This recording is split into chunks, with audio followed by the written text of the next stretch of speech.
The one thing you should do before getting married. Marriage is a wonderful thing, but just like every wonderful and powerful thing in the world, marriage can make you live in heaven or hell, depending on whether you get it right or wrong. There are so many books out there about marriage, but that doesn't reduce our divorce rate, unfortunately. Hopefully this video will help a few people to get their union right, as I'll be sharing with you what I believe is the first thing you should do before you get married. If you're new here, consider subscribing so you won't miss other interesting videos like this. Now, take a moment to think about it. Why do we have so much trouble in our relationships with others, especially in marriage? In my opinion, I think it's primarily because we don't love ourselves enough before we demand that other people should love us. In my opinion, the very first thing you should do before getting married is to love yourself. As little as this sounds, it can be the beginning and the end of troubles in a marital union. You think about it. Why do we demand so much attention from our partners? Why do we complain that they don't appreciate our looks or efforts? Why do we want them to worship us? Why do we cheat? Why do we fight? At the root of all these is an important problem we hardly confront, which is the lack of self-love. First, when people don't love themselves, they demand too much to love from others, as they want other people to fill up the big hole in their hearts. And because we are humans, we are not capable of giving much of anything, including love. Nobody can give you all of the love you need to be happy. And the only way to deal with this is to have a good self-image that makes you happy with yourself. If two partners are happy with themselves, the little love they give each other will be enough to make them happy. Now, don't get me wrong, we all need some external validation and love, but the more of it we need, the less happiness we'll have, because nobody is capable of giving us all the love and validation we need.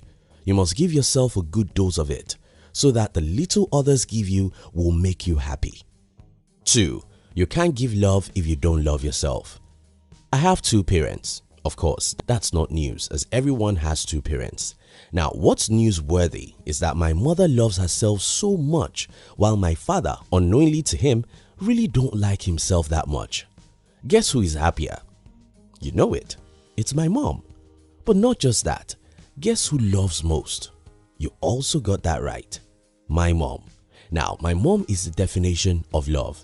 She loves her husband, children, and even strangers. There's this Latin statement that goes like, nemo dat quod non habet, which simply means you can't give what you don't have. Stop trying to get love if you don't love yourself, because if you're trying to find love when you don't really love yourself, you may get a temporary love, but you won't be able to keep it. The reason why you won't be able to keep love is because love is reciprocal. Except you're planning to marry an angel, whoever you want to marry will want you to love him or her in return. If you're not capable of doing this, you can't keep anyone. To get love, you must know how to give love. To be able to give love, you must love yourself first. 3. When people don't love themselves, they become selfish. People who love themselves can sacrifice their ego and conveniences for others because they already have a good self-image, and coming low for others doesn't really make them feel too weak. If there's a good definition of love, then it should be selflessness. If there is anyone who truly loves someone, be sure he or she first loves him or herself. If there is anyone who loves herself, be sure she will be able to make sacrifices for others. If you don't love yourself, you can't bury your ego or make sacrifices for others. How then can you live in a marital union with someone else? 4. When people don't love themselves, they cheat others. A quick background check on people who end up becoming evil are usually people who lack love in their early childhood days. Because these people lack love, they don't love themselves either. And because they don't love themselves, they don't find it difficult to hurt other people.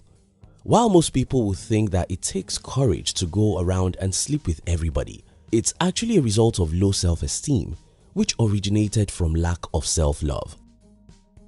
5. People who don't love themselves have unhealthy jealousy.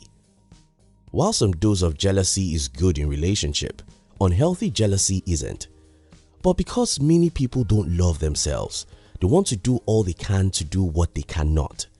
What you can't do is to monitor every step of another adult, keep them from cheating, or keep them from leaving you. If they want to do any of these, you can't stop them from doing it. But because most people don't love their own self, they are not secure. Because they are not secure, they think if someone leaves them, they will perish. No, you won't. But you need to love yourself to really believe that you won't perish if anyone leaves you. Now that you know that you have to love yourself before you can get a great marriage, how do you know if you love yourself? Very simple. How much of happiness do you derive from other people's opinions and validations? If you derive more than 50% of your happiness from what others say or think of you, if you do most things to get people to say nice things about you, if you are not happy being alone, if your life is centered around people's good comments on social media, if you often think that what you wear or the materials you use will make you a better or happier person, you might want to check yourself. The conclusion of the whole matter is this: life can be a better place if two people who marry each other have self-love. If I love myself and you love yourself, we can both give love to each other. If I don't love myself and you don't love yourself, we cannot give true love. If we both have self-love, we can both make sacrifices for each other and every other person that comes our way.